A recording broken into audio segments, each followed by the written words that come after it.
when it comes to making hits, though, Dallas, do you know off the rip when you in there producing that song that it's no way in hell that it's not going to be a hit, or do you let the people and the fans determine what song is the hit? I mean, you used to be able, you have an idea, but now it's different because there's so many songs that come in. I don't think we were competing with 60,000 songs a day, a week coming out. Yeah.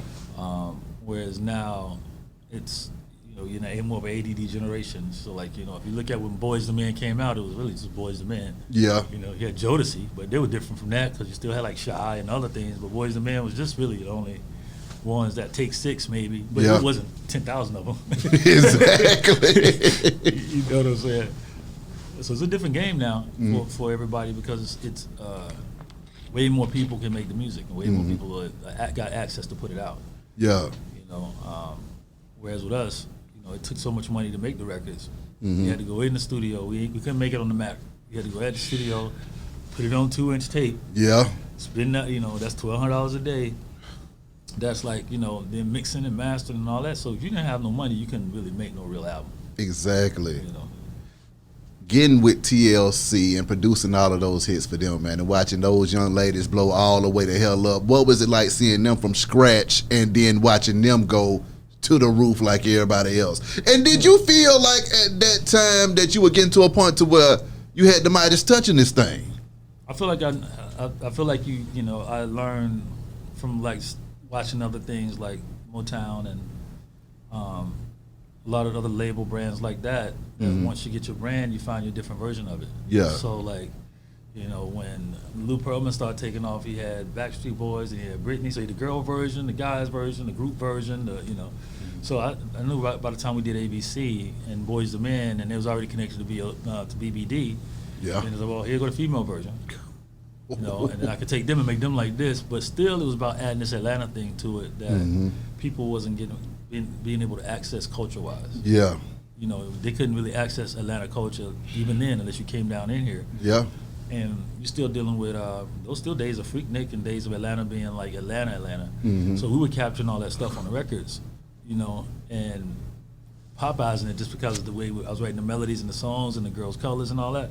But we're taking everything from what we do here all the time, Dallas, I'm gonna need you to get in that mic a little bit or pull it towards you, because when you said that Atlanta, you just kind of struck a chord in my heart, okay? You took me back to my childhood, because when you try to explain Atlanta to people, it sounds like something mythical, okay? People don't understand how everybody could be at a skating rink, having the time of their life. People don't understand how Freaknik could come down and turn the city out. People don't understand culture of brotherly love, where people are really showing a lot of love out here in these streets at the same time as well. I think it came from, if you take it back and keep taking it back, it's still, slave culture ports, all the stuff we grew up on, whether it was soul food or all, it's all been in dance culture, it's all been in your own culture. So if you fast forward, I used to tell people, man, it ain't been 75 years that you couldn't go downtown. Facts.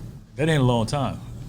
So, if you look at your moms and grandmas and stuff and what they've seen compared to us, it's all about green, and they didn't want you to have the money. Yeah. That's what they didn't want you to get at.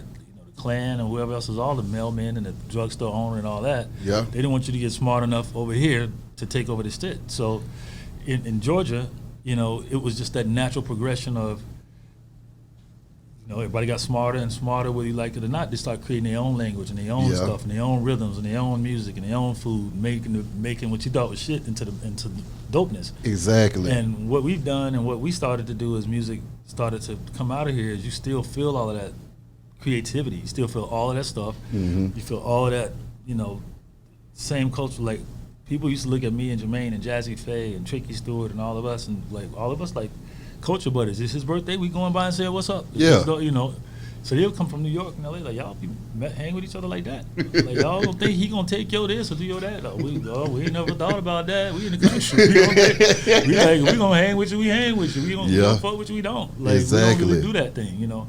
My God. When it came to studio sessions, what were the sessions that made you feel like it was going all the way down? And who were some of the most creative people that you worked with and you collaborated with, where it was like a slick marriage going on in there when y'all were making that music?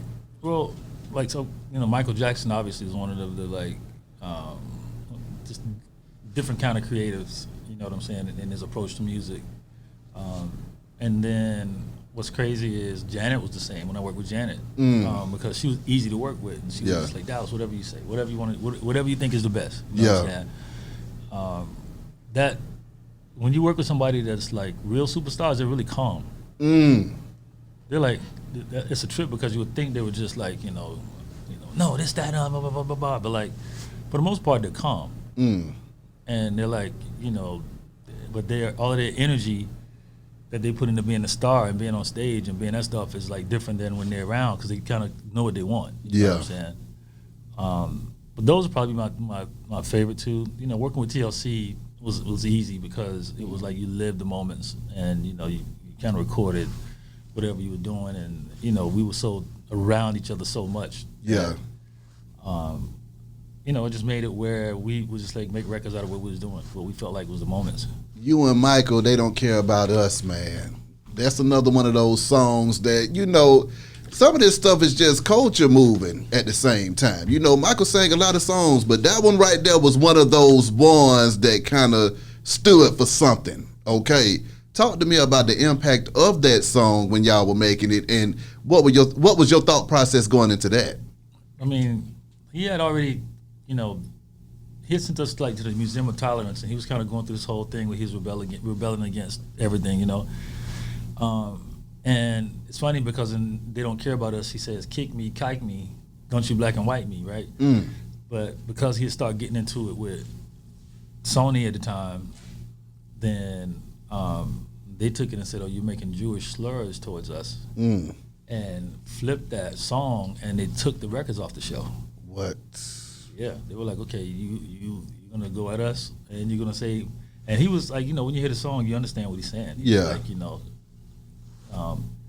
but they spent the words on it and say, yo, you doing that? You saying kike? Out of all the stuff that he said he could say, he said kike me. Yeah. And they were like not having that, and that's when they started having a real war. And you know, it was other parts about like even working with him, having the whole Brazilian army do the commercial for his album. Hey, who go get an army? Hey man, I'm making my album project, and I need your whole army to be in the footage. So he goes to Brazil, and he imitated the Hitler film, but he got the whole Brazilian army to do it. And that's crazy as hell. He had the helicopter flying around the statue of him, remember? And and the army is like marching. That's that's in Brazil, and they gave him the whole Brazilian army to do it. So sometimes you're sending powerful messages. Yeah. You know, I would say that he had more power than any individual president at any time in his time, because he had, in any territory he went into, he was way more important than even their leader was.